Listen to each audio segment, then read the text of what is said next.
नमस्कार दोस्तों, मैं हूं मोनू और आप देख रहे हैं मोनू इंस्टीट्यूट। आज की इस वीडियो में हम पाइथन के सीक्वेंस डेटा टाइप को प्रैक्टिकल और थ्योरी के साथ में आसान तरीके से समझने वाले हैं। और इस सीक्वेंस डेटा टाइप के अंतर्गत list data type, tuple data type और सेट डेटा टाइप क्या होते हैं, तीनों डेटा टाइप को हम समझने वाले हैं। तो सबसे पहले हम यहाँ पे समझते हैं कि लिस्ट डेटा टाइप होता क्या है। लिस्ट डेटा टाइप की सहायता से हम कई तरह के मान को आप वेरिएबल में स्टोर करके रख सकते हो, जैसे स्ट्रिंग डेटा हो गया, फ्लोट डेटा हो गए या फिर इंटीजर डेटा हो गए, है ना। इन सभी को आप आसान तरीके से वेरिएबल में स्टोर करके डेटा को रख सकते हो। जैसे यहाँ पे सेकंड पॉइंट पे दिए गए हैं, लिस्ट डेटा टाइप को बनाने के लिए स्क्वायर ब्रैकेट यूज किया जाता है और कामा से एलिमेंट को अलग किया जाता है। ठीक है, अगर आपको लिस्ट डाटा टाइप बनाना है तो स्क्वायर ब्रैकेट यूज करना पड़ेगा। लिस्ट डाटा टाइप में डुप्लीकेट वैल्यू आप रख सकते हो और साथ ही साथ वैल्यू को अपडेट भी कर सकते हो। ठीक है, डुप्लीकेट वैल्यू अलाउ करता है और अपडेट करने की सुविधा भी लिस्ट डेटा टाइप प्रोवाइड करता है। जैसे यहाँ पे सिंटैक्स दिया गया है, पहला लिस्ट नेम, ये लिस्ट नेम जो रखा गया ये एक प्रकार का वेरिएबल होता है। ठीक है, ये एक प्रकार क्या है, वेरिएबल है। इसमें आप कितने टाइप के एलिमेंट को स्टोर करोगे ये यहाँ पे दिए गए आइटम 1 और आइटम 2, ये सब के सब एलिमेंट को स्टोर करने के तरीके हैं। आप कितने टाइप के एलिमेंट को स्टोर करके इसमें रख सकते हो। तो चलिए हम पाइथन की आइडियली को ओपन करते हैं और उसमें समझते हैं कि लिस्ट डाटा टाइप का प्रैक्टिकल हम कैसे करेंगे। ठीक है, तो हम यहाँ पे आइडियली को ओपन करते हैं। हमने पाइथन का आइडियली ओपन कर लिया है। अब इसमें कोई एक वेरिएबल बनाते हैं। जैसे मैंने यहाँ पे x नाम से वेरिएबल बनाया और इसमें लिस्ट डाटा टाइप बनाने के लिए आपको स्क्वायर ब्रैकेट का यूज करना पड़ेगा। स्क्वायर ब्रैकेट को आप ओपन करिए और स्क्वायर ब्रैकेट को आप क्लोज कर दीजिए। इसके अंतर्गत जितने भी एलिमेंट रखना है आप यहाँ से एलिमेंट को आसानी से रख सकते हैं। जैसे मैंने पहला एलिमेंट रख दिया यहाँ पे पाइथन क्लास। ठीक है, पहला एलिमेंट यहाँ पे मैंने डिफाइन कर दिया पाइथन क्लास और इसके बाद सेकंड एलिमेंट मैंने यहाँ पे डिफाइन कर दिया 10 और थर्ड एलिमेंट मैंने बूल डिफाइन कर दिया जो कि यहाँ पे डिफाइन कर दिया ट्रू। ठीक है, और कामा करके मैंने एक बार यहाँ पे 10 को और डिफाइन कर दिए, क्योंकि जो लिस्ट डाटा टाइप होता है वो डुप्लीकेट वैल्यू को एक्सेप्ट करता है। ठीक है, कोई भी डुप्लीकेट वैल्यू उसको एक्सेप्ट कर लेगा। इंटर करते हैं। इंटर करने के बाद यदि आप प्रिंट करोगे x को, आपके सामने पूरा कंप्लीट रूप से आउटपुट आ जाएगा पाइथन क्लास 10 कामा ट्रू और 10। ठीक है, लेकिन इसके टाइप को चेक करना है तो आपको एक फंक्शन याद रखना पड़ेगा, टाइप फंक्शन। टाइप फंक्शन के माध्यम से आप किसी वेरिएबल का टाइप चेक कर सकते हो। तो मैंने यहाँ पे टाइप फंक्शन लगाया और x डिफाइन किए। जैसे मैंने इंटर किया तो आपके सामने एक आउटपुट आया है क्लास लिस्ट, है ना। क्लास लिस्ट यानी कि कैसा डेटा टाइप है, ये एक प्रकार का लिस्ट डेटा टाइप आपने डिफाइन किया हुआ है। ठीक है, अब लिस्ट डेटा टाइप में आप वैल्यू को अपडेट कैसे करोगे हम यहाँ पे सीखते हैं। हमने यहाँ पे कमेंट लगा दिए कि वैल्यू अपडेट। ठीक है, मैंने यहाँ पे लिखा वैल्यू अपडेट। वैल्यू अपडेट, कैसे वैल्यू को हम लोग अपडेट करेंगे। इंटर किए, अब वैल्यू को अपडेट करना सीखते हैं। वैल्यू को अपडेट करने के लिए सबसे पहले आप वेरिएबल का नाम डिफाइन करोगे। इसके बाद किसमें अपडेट करना है आप इंडेक्सिंग डिफाइन करिए। जैसे मुझे पाइथन क्लास है ना, पाइथन क्लास के स्थान पे मैं ओ लेवल की क्लास रखना चाहता हूँ।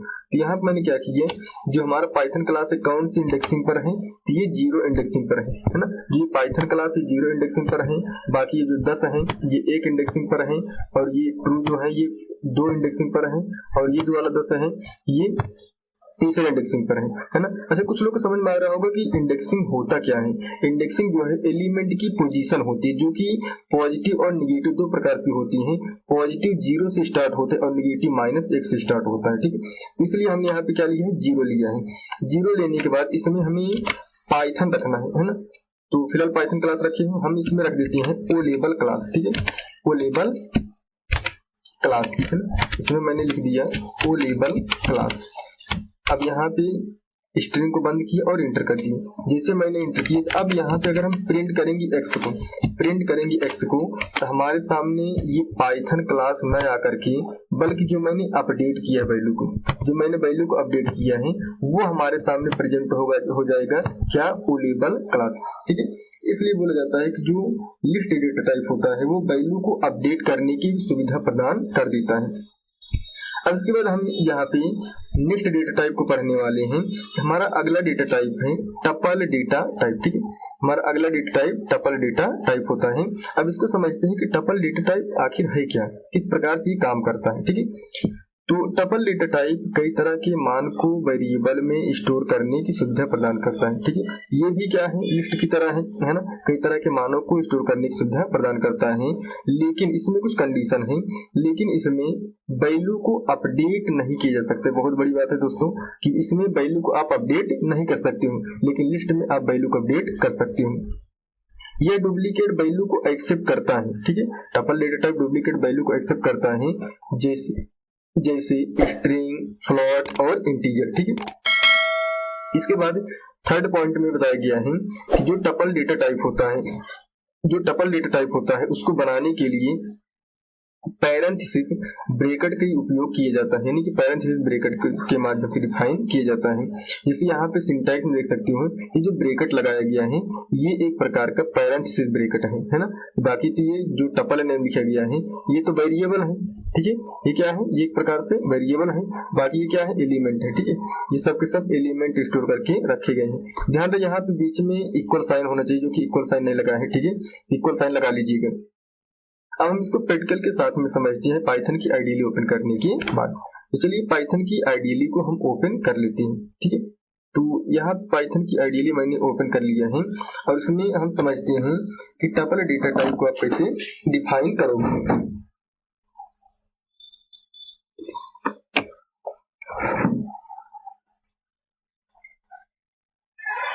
अब टपल डेटा टाइप को डिफाइन करने के लिए आपको सबसे पहले कोई वेरिएबल बनाना है। जैसे मैंने ए नाम से वेरिएबल बनाया और यहाँ पे पैरेंथेसिस यूज किए, पैरेंथेसिस हमने ओपन किए और पैरेंथेसिस हमने क्लोज कर दिए। अब इसमें जितने भी हमें एलिमेंट को स्टोर करके रखना है सभी एलिमेंट को हम यहाँ पे लिख लेंगे, चाहे आप एक एलिमेंट रखिए या फिर दो एलिमेंट रखिए।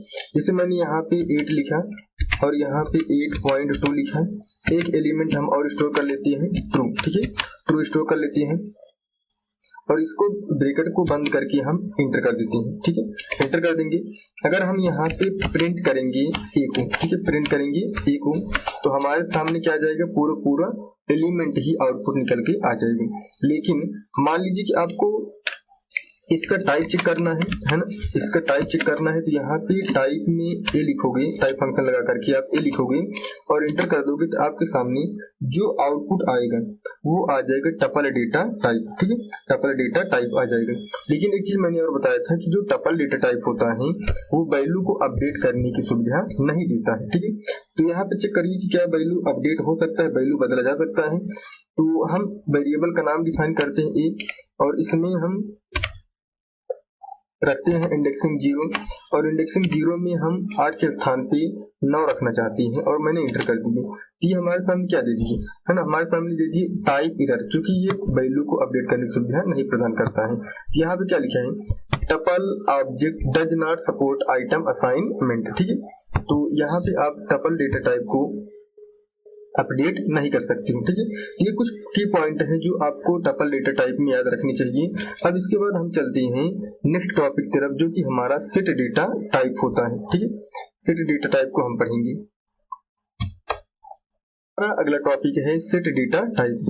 सेट डेटा टाइप की सहायता से क्या होता है कि इसकी भी सहायता से कई तरह के मान को आप वेरिएबल में स्टोर करके रख सकते हो, जैसे स्ट्रिंग हो गया, फ्लोट हो गए, इंटीजर हो गए।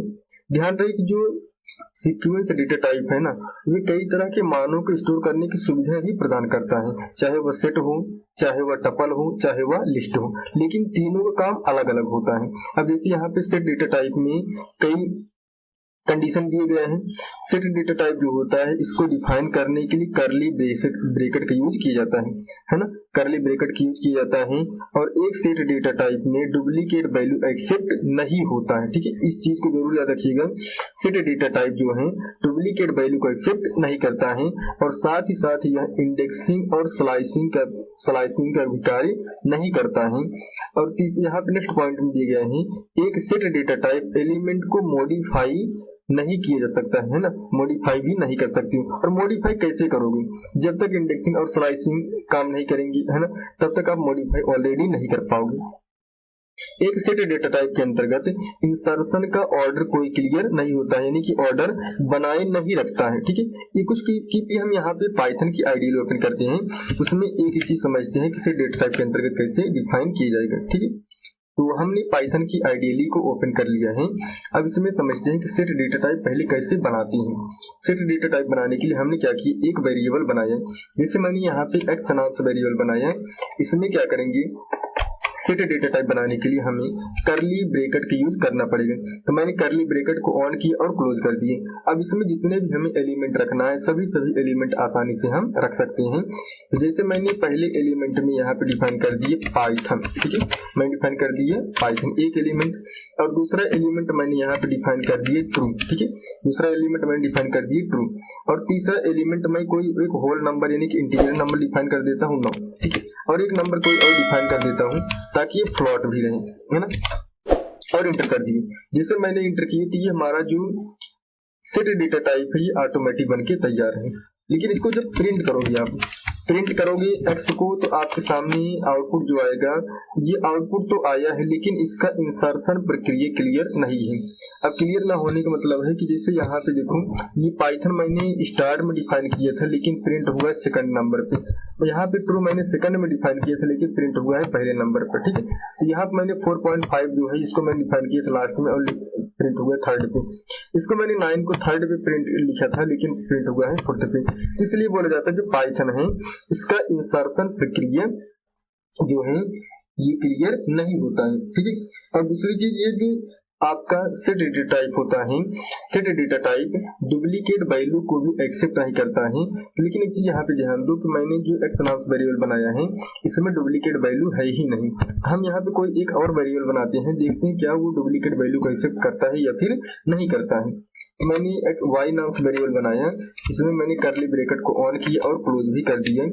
मैंने यहाँ पे डिफाइन किए 7 कामा करके मैंने एक डेटा लिखा, यहाँ पे राम लिखा, ठीक है, और कामा करके मैंने यहाँ पे फिर से 7 लिख दिए और कामा करके मैंने 4.5 लिख दिए, यहाँ पे फ्लॉट डाटा भी रख दिए। जब इसको हम प्रिंट करेंगे, प्रिंट करने के बाद y को जो आपके सामने आउटपुट आएगा वो आउटपुट आ जाए कुछ इस प्रकार से। देखो यहाँ पे मैंने y वेरिएबल में 7 को 2 बार डिफाइन किया था, ठीक है, एक बार ये रहा एक बार ये रहा, लेकिन जो आपके सामने आउटपुट आया है ओनली एक ही आउटपुट आया, क्या 7, ठीक है। इसलिए बोला जाता है जो सेट डेटा टाइप होता है वो डुप्लीकेट वैल्यू को एक्सेप्ट नहीं करता है। दूसरी चीज यहाँ पे इंडेक्सिंग और स्लाइसिंग भी काम नहीं करती हैं और अपडेट भी आप नहीं कर सकती हो। तो यहाँ पे हम इंडेक्सिंग और स्लाइसिंग भी लगा करके चेक करते हैं और अपडेट करने की कोशिश करते हैं कि क्या अपडेट होता है या फिर नहीं होता है। तो फिलहाल अपडेट तो नहीं होगा, ये मैंने आपको क्लियरिटी बता दी है। तो चलिए हम y में जो है y वेरिएबल में अब यहाँ पे राम के स्थान पे श्याम को लिखना सीखते हैं कि कैसे क्या हम लिख पाएंगे।